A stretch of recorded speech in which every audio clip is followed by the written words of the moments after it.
Good morning. It's Thursday morning. I think it's October 20th. I couldn't sleep last night. The rain was so heavy and I was really anxious because I knew it was falling up here. Now, thank God, from what I can see, it doesn't look like they've breached.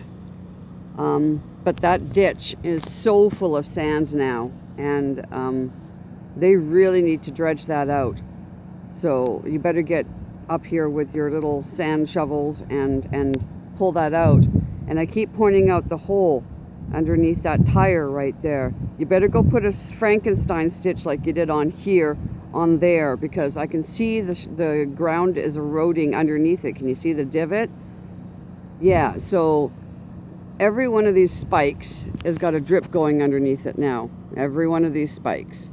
So that is coming underneath the tarp and coming out into the ditch that's filled with poly vapor barrier. We're lucky it didn't breach last night that I can see. I had to wait until light so I could see what I was doing up here because it was dark. But the generators are going, the lights are going. Wayne's and Altera are going to Dale Herb's farm right now, grabbing soil from Dale Herb's farm, driving up here, getting weighed, and then leaving. So they're going somewhere else with Dale Herb's farm. He's emptying out that ALR soil quicker than you can say, lickety split. Let's get some money. Yeah, Dale Herb is selling his farm bit by bit, truckload by truckload. So the pit seem to have done its direction. They seem to have enough hoses set up that they are catching this. So yay, Fred Flintstone, yay.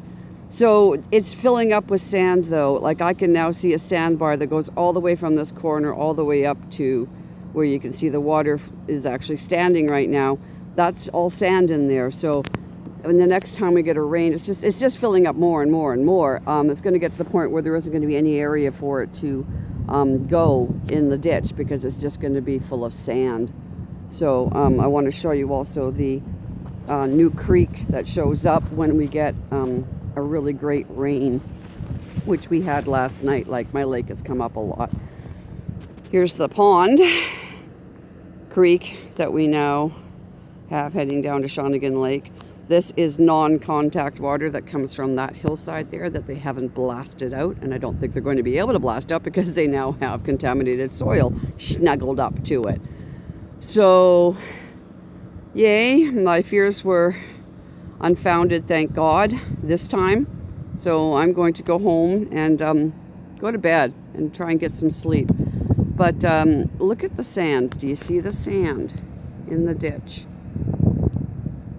They really need to get that sand out of there because it's going to go over the edge if they don't get the sand out of there. This is meant to be for water, not sand.